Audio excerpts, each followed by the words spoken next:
Tonight on Cronkite News, the Phoenix Mercury hosts the LA Sparks for the final home game of the regular season. Find out how they're prepping for the playoffs. Plus, one family name has left its mark on the Sun Devil football program. Now, another family member is looking to make a name for herself. Redfin's Daryl Fairweather says an increasing number of home buyers are backing out of their deals. Find out why Phoenix has become second in the nation for most markdowns. Good evening and welcome to Cronkite News. I'm Grace Johnson. And I'm Nate Mills. Thank you for joining us today. The Phoenix Mercury have been one of the best teams in the WNBA this season and have recently looked in a playoff berth for the upcoming postseason. Our Cronkite News reporter Kay Switzer is at PHX Arena prior to the Mercury's final home game of the season. Expectations are high for the Phoenix Mercury as they enter their final home game of the season tonight against the Los Angeles Sparks. The Mercury have been dominant at home all season, going 15-6 as they head into tonight's matchup. Their reshaped roster, led by their star trio of Kalia Copper, MVP contender Alyssa Thomas, and Satu Sabali, have led the Mercury to a 27-15 record on the season, a fourth best in the league. Their impressive performance this season has helped them walk in a home playoff berth, something that head coach Nate Tibbetts sees as a huge advantage. What the X Factor brings each and every night, like they need to be rewarded for that because the playoffs are just are different. And you know, I haven't experienced a playoff home game yet here, but I'm sure it's going to be pretty amazing. The Mercury host tonight's home game against the Sparks, then head to Dallas before their two home playoff games that start this Sunday, September 14th. At PHX Arena, this is Kay Switzer, Cronkite News. The Sparks need a win tonight to keep their playoffs hopes alive. The Mercury, meanwhile, are undefeated against LA in their last 8 meetings. Well, while the Mercury are looking to keep their playoff train moving, ASU is looking to get back on track. Their national ranking got derailed with a loss to Mississippi State on Saturday. The latest edition of the AP's Top 25 poll had Iowa State at 14, Utah at 20, and Texas Tech at 21 as these teams move up a combined 10 spots. Meanwhile, ASU's loss drops them down to 26 and unranked as they look to get losing and the sound of cowbells out of their head as the team gets ready to host Texas State on Saturday night. The Sun Devils remain positive after their Week 2 loss as they return to the practice field today. The Sun Devils leaned heavily on the run game with Levitt attempting just 22 passes all night. In Week 1 against NAU, Levitt passed for a total of 257 yards, while the Mississippi State defense held Levitt to only 82 yards passing. The last time Levitt threw for under 100 yards in a game, last season, also against Mississippi State. While Levitt didn't produce his usual offensive results, head coach Kenny Dillingham said there's no one else he wants to work with. Yeah, I think he's been great. He's come in, he's gotten to work, showed up yesterday, went back to work. I think, you know, everybody doesn't have great games every game. Like, the dude's unbelievable. Like, I wouldn't trade him for any other quarterback in the country. That's the quarterback I want to coach. That's the quarterback that I have complete faith in. So I think for me and him, there's really no difference. It's let's get back to work. The Sun Devils look to bounce back into the win column this Saturday against Texas State at Mountain America Stadium. Flag football is set to make its Olympic debut in 2028, and one Valley athlete is already training with that goal in mind. And she has a familiar family name. Courtney DeWallaby has more on the hard work and support behind this player's big dream. Rylen Bourget is the only girl among 5 brothers, growing up in a household that revolves around sports. Her older brother Trenton played quarterback at Arizona State and is now an ASU assistant coach. Coben currently suits up for the Sun Devils, and Trayson plays at BYU. Proof that football runs deep in the family. As early as I can remember, I was on the sidelines of my brother's game, my dad's game. We're all just supporting each other and lacing up the cleats every weekend and stuff. So, I mean, it was a huge part of my childhood. It's such a fun part of it. That early exposure to the game set the wheels in motion for Rylen to play flag football, especially with her dad as the founder of Tucson Turf Elite Football. And it was Trenton who coached her teams to national championships. for me, I feel like, I kind of saw a little bit of, my style of game. She's a quarterback, but she can also run, she can throw. She's very smart, on the field. So coaching her and all her friends it was a fun time. But yeah, she just was going to do everything she could to win and leave it all on the field. And it's been awesome to see her journey grow. Here behind me at Mesa Community College, this field is where Rylen gets up at 6 a.m. to put the work in with her football trainer. Every rep, every drill, and every sprint, building toward her shot at the 2028 Olympics. It's sessions like this that build Rylen's skill set and confidence. She'll send me film of basically showing the drills that we do, like in the game. And she'll use the things that we go over and she'll take it to the game and use it. And it's cool to see, to be honest. All of her training points toward her main goal, the chance to compete for a spot in the 2028 Olympics for women's flag football. I'm just trying to maximize my potential as a player, and it's super exciting. I mean, any athlete who has even the opportunity to try out for a national team knows how nerve-wracking but exciting that opportunity is. So I'm just blessed and fortunate to have that even as a goal of mine. From the sidelines of her brother's games to chasing her own football dream, Rylen Bourget's journey is just getting started. In Phoenix, Courtney DeWallaby, Cronkite News. While Rylen is a junior at ASU, she is looking at other collegiate opportunities to play flag football and take her skills to the next level. Coming up next, the X Factor is known as one of the strongest fan bases in the WNBA. But what does it mean to be one of the biggest Mercury superfans in the Valley? Hey, no, that was Georgie! We take a look at her huge collection of memorabilia coming up on Cronkite News. Plus, temperatures are about to skyrocket across the valley. Your full forecast is coming up next.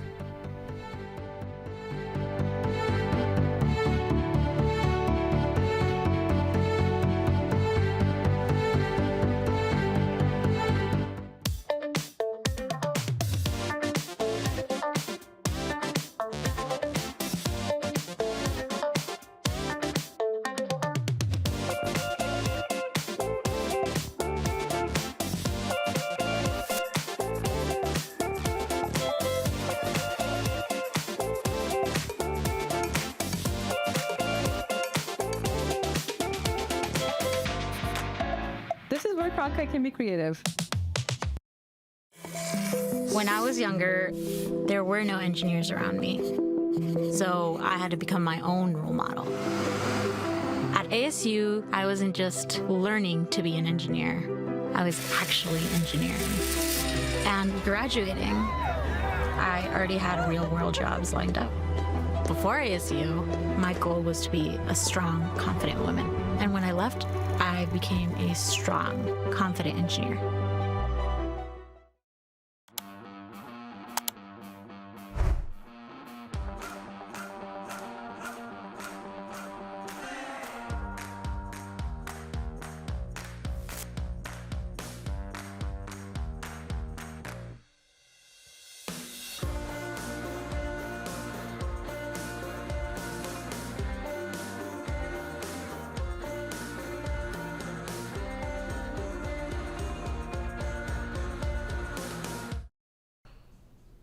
Welcome back. The Mercury have given their fans something to cheer about all season.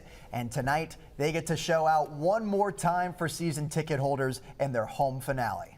And one fan in particular has been following the team for decades. Cronkite News reporter Eve McFarland took a trip down memory lane with this superfan. I'd go to work. I was hoarse.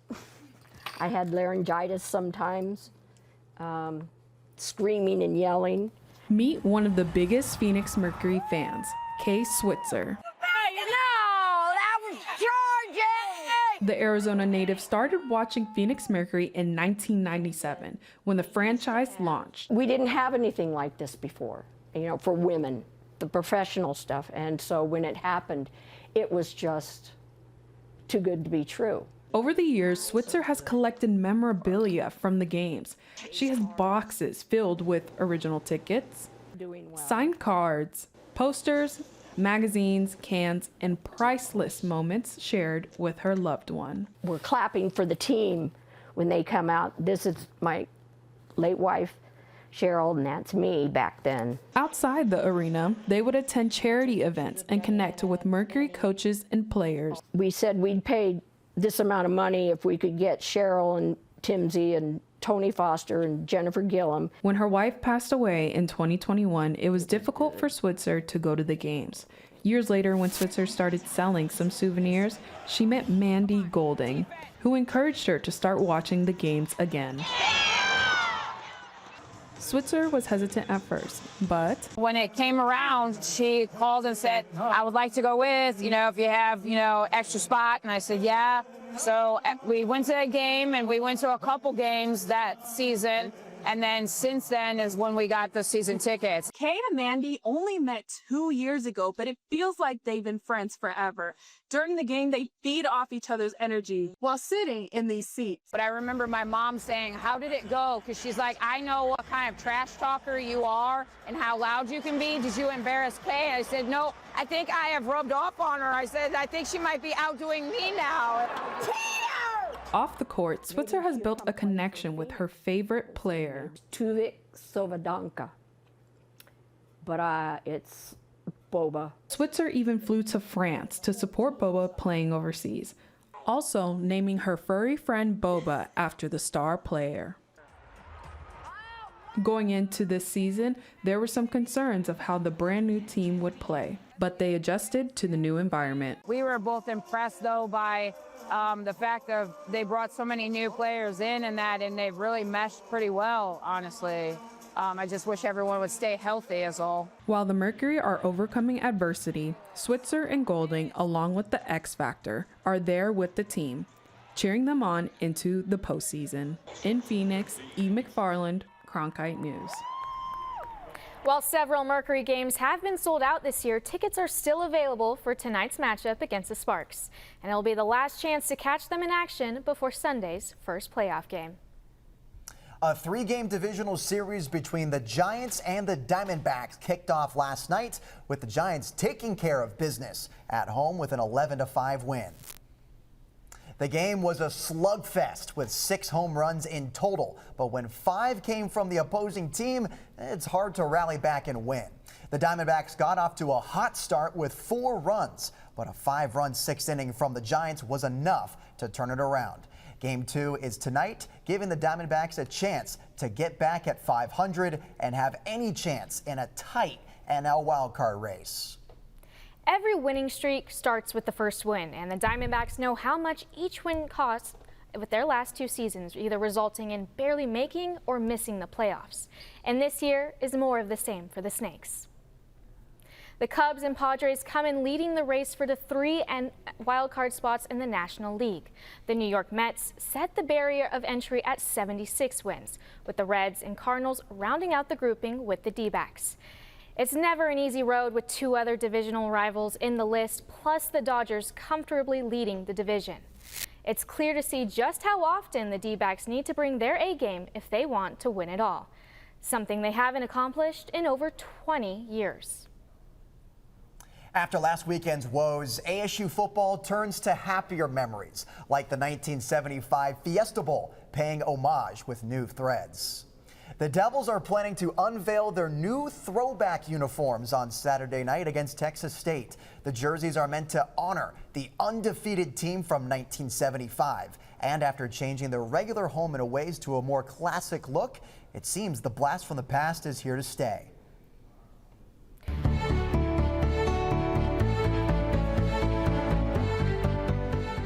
Turning now to weather. It's been pretty nice over the last few days, but is there a warm-up heading our way? Erica Hoyt joins us from the Cronkite Weather Center now with what we can expect in the next few days. It's going to be a warm night in Phoenix. We're still in the hundreds after 6 p.m. after the sun sets, and we'll be in the mid-90s at 10 p.m. with winds out of the west around 8 miles per hour. Now, when we're looking at tomorrow morning's temperatures, we'll be in the low 80s in Phoenix, out towards our west in the low to mid 70s, Grand Canyon 47, Flagstaff 49. Now we're going to be cranking up that heat, 107 in Phoenix and Gila Bend, out towards our west in the low to mid hundreds, 84 in Prescott, 89 and 90 in Kingman. So it's going to be pretty toasty. Now, when we look at our futurecast, Phoenix and Flagstaff will not see any precipitation. But when we look at White River, Stafford, Wilcox, we will see rain. But that will soon push out overnight into Thursday, and Thursday it will clear out to our neighbors in New Mexico. Now, we're looking at wind speeds. Wind speeds will increase overnight into tomorrow afternoon from the south. And we'll have strong wind gusts in Sedona, Flagstaff, Kingman, all up on the northern rim. It will be very windy. Now, overnight, it will slow back down. Thursday, another increase, 28-mile-per-hour winds, very strong up there. Now, when we look at our 8-day forecast, we'll see that our temperatures are dropping. Look at that, 99 on Saturday. Our lows are 74 on Saturday and Sunday. But as soon as the start of the next work week, we will increase from 103 to 105. So we'll pretty toasty. From the Cronkite Weather Center, I'm Erica Hoyt. Well, Grace, we are right in the middle of hurricane season. And for those who don't know, hurricane season lasts between mid-August to mid-October. But so far, it's been pretty quiet. In fact, September 10th is the statistical high point of hurricane season. But for the first time in nearly a decade, the season's peak will pass with no active storms. The National Hurricane Center expects the Atlantic to remain quiet for at least the next week. Coming up next, more homes are on the market than last year. But home delisting is becoming the market's latest trend. Join us after the break to find out why home buyers are getting cold feet and the impact it's having right here in the Valley.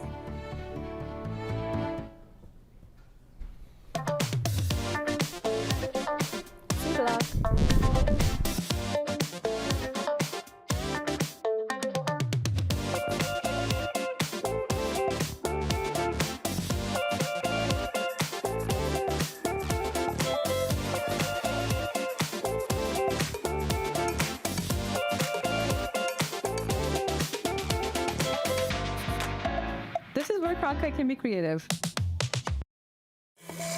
When I was younger, there were no engineers around me. So I had to become my own role model. At ASU, I wasn't just learning to be an engineer. I was actually engineering. And graduating, I already had real-world jobs lined up. Before ASU, my goal was to be a strong, confident woman. And when I left, I became a strong, confident engineer.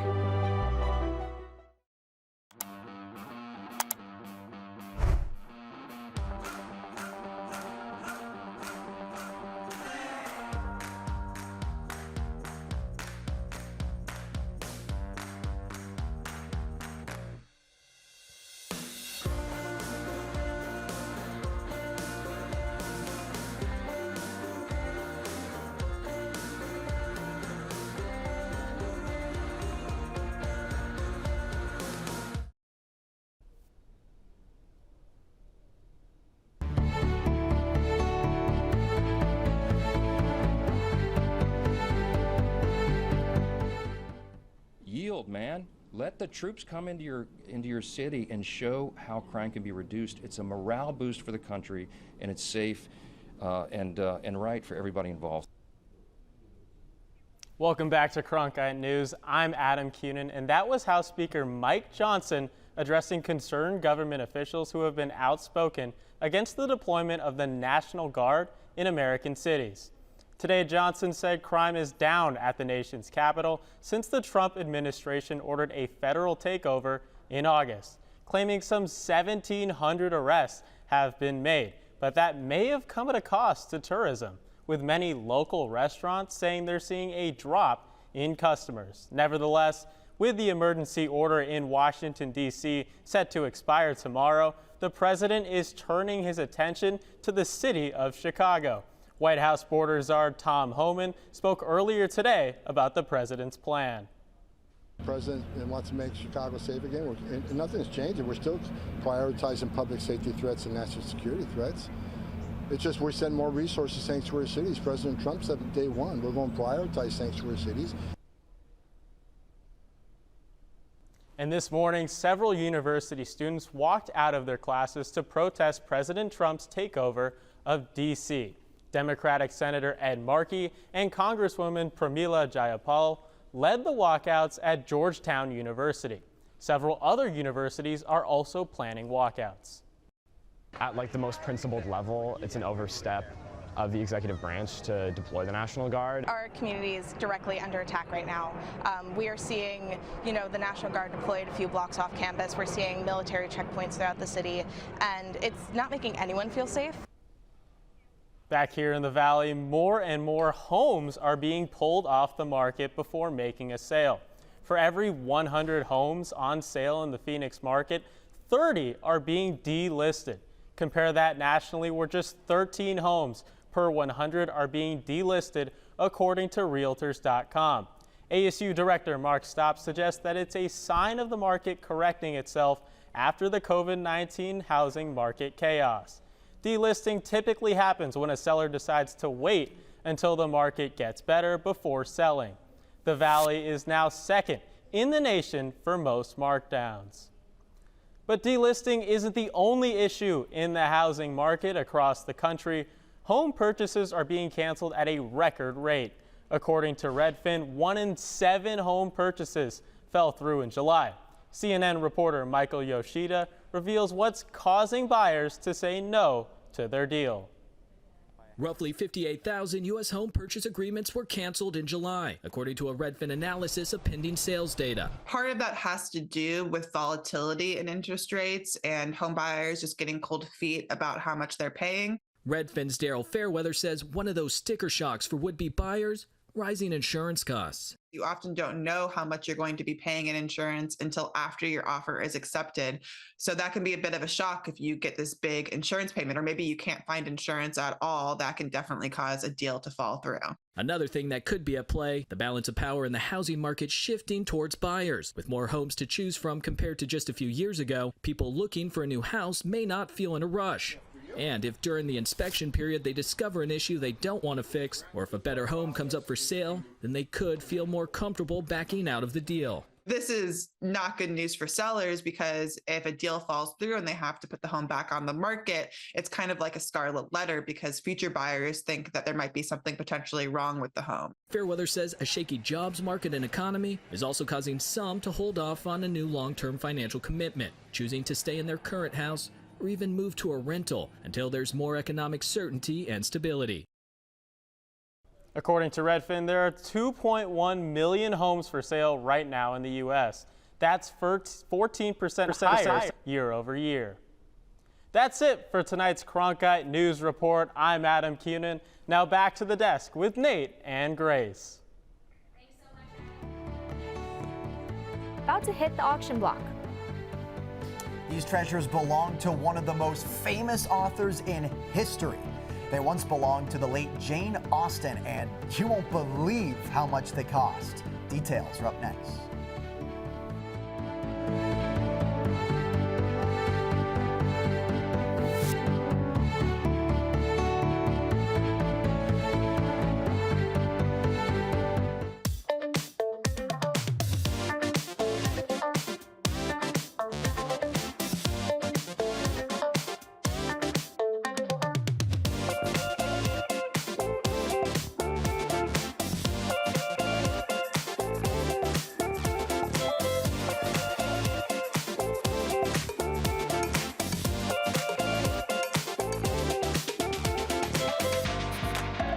This is where Cronkite can be creative.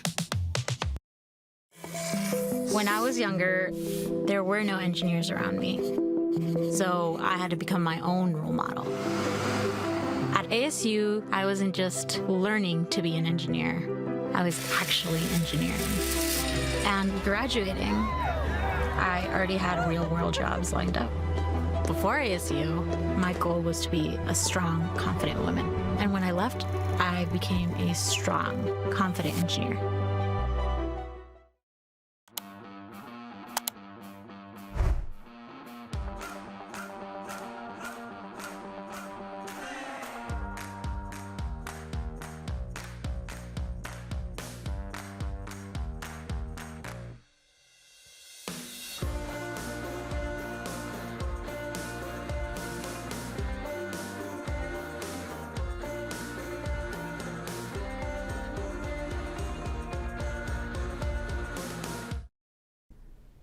Welcome back, and we're calling all literature fans. Several rare items are about to hit the auction block. That's right, and they belong to one of the most famous authors in history. Sotheby's is about to auction off memorabilia related to the author Jane Austen. The treasures include a copy of Emma that Austen sent to a fellow novelist and a letter penned by Austen to her sister Cassandra. But these items will cost a pretty penny, with the letter expected to fetch up to $400,000. The auction is set to take place next month. That's it for tonight's edition of Cronkite News. I'm Grace Johnson. And I'm Nate Mills. Thank you so much for joining us. And to see top Arizona stories anytime, log on to cronkitenews.azpbs.org.